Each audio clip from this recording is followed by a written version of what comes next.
এই অনুষ্ঠানের সম্মানিত সুধী, আমার শুভেচ্ছা গ্রহণ করুন। আজকে আপনারা যে এখানে বসে অনুষ্ঠানটি করছেন, এই অনুষ্ঠানের এই মন্দিরের এই সাপের রড আমার মাধ্যমে আমাদের ফরিদগঞ্জের নেতা আলহাজ হান্নান সাহেব, ওনার থেকে আমি এই মন্দিরের রড দিয়েছি। এবং আমি সেই সময়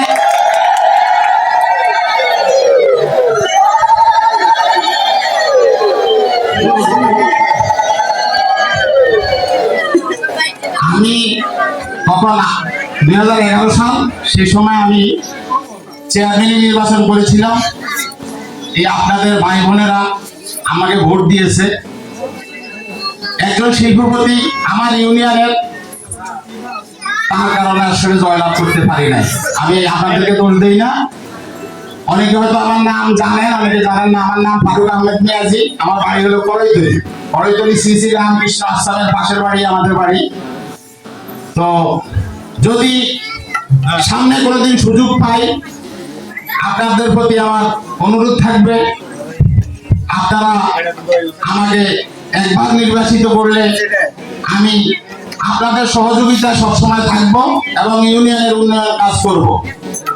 আজকে আমার সাথে বাংলাদেশ জাতীয়তাবাদী দল বিএনপি অনেক নেতা কর্মী এখানে এসেছেন।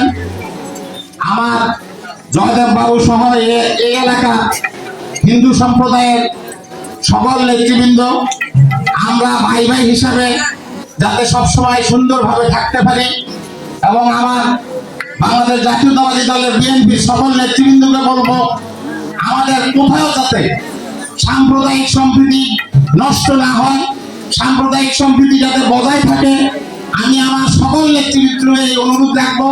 এই বলে আমি আপনাদেরকে ধন্যবাদ জানিয়ে আমার সংক্ষিপ্ত বক্তব্য এখানে শেষ করছি। সকলকে আন্তরিক শুভেচ্ছা অভিনন্দন।